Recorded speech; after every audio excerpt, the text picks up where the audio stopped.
আসসালামু আলাইকুম। আজ আমি আপনাদেরকে শত্রুতার একটা তাবিজ দিব। কিতাবুল ফিরাউনের শয়তানের বাইবেলও এই নকশাটা পাবেন, যেটা আপনি আপনার শত্রুর দোকান বা ব্যবসা প্রতিষ্ঠানটা নষ্ট করে দিতে পারবেন। এটা এক প্রকার শনি চালান বলা যায়। এই চালান যদি আপনি কারো ব্যবসা প্রতিষ্ঠান বা চাকরি বাকরির উপর যদি প্রয়োগ করেন, তাহলে কিন্তু সেটা নষ্ট হয়ে যাবে। তবে সেটা অন্যায়ভাবে প্রয়োগ করবেন না। আমি ভিডিওটা শিক্ষার স্বার্থে দিচ্ছি।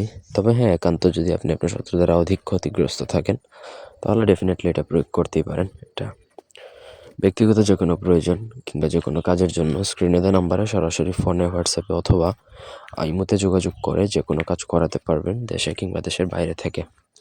স্ক্রিনে যে নকশাটা দেখতে পাচ্ছেন, সেটা আপনাকে অমাবস্যার রাতে কুমোর সমান পানিতে নেমে তারপরে লিখতে হবে।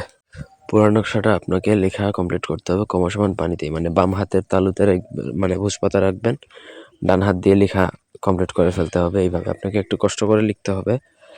আর নকশাটা লিখতে পারবেন শুধুমাত্র গুড়চন কালি দ্বারা, অন্য কোনো কালি দ্বারা লেখা যাবে না। দোয়াত কলমের মধ্যে গুড়চন কালি ঢুকিয়ে তারপর আপনি লিখতে পারবেন। আগে প্র্যাকটিস করে নেবেন, তাহলে আপনার জন্য ইজি হয়ে যাবে। আগে কয়েকবার লিখলে আপনার জন্য বিষয়টা সহজ হবে। নকশার নিচে শত্রুর যেই ব্যবসা প্রতিষ্ঠানের নাম থাকলে নাম দিবেন এবং শত্রুর নামটা লিখবেন, যে মালিক তার নাম। যখন লেখা কমপ্লিট হয়ে যাবে, তারপর আপনার মোটামুটি কাজ শেষ। এরপর আপনাকে সেই নকশাটা একটা মাদুলিতে ভরবেন, মুখটা মোম দিয়ে, চুন অথবা সিমেন্ট টাইপের কিছু দিয়ে আপনি মুখটা বন্ধ করে দিবেন। মুখ বন্ধ করে তারপর সেই মাদুলিটা শত্রুর সেই ব্যবসা প্রতিষ্ঠানে পুঁতে দিবেন। ব্যবসা প্রতিষ্ঠানে যদি পুঁততে অক্ষম হন বা পারেন না, সেক্ষেত্রে আশেপাশে পুঁতে দিবেন। এটা যত পুরাতন হবে, 7 দিন, 9 দিন, 15 দিন, 21 দিন, এইভাবে যত পুরাতন হবে, তত শত্রুর ব্যবসা প্রতিষ্ঠান নষ্ট হতে থাকবে এবং একটা সময় সেটা চিরতরে বন্ধ হয়ে যাবে। আমি আরেকটা জিনিস বলি, এটা অন্যায়ভাবে প্রয়োগ করবেন না যার তার উপর।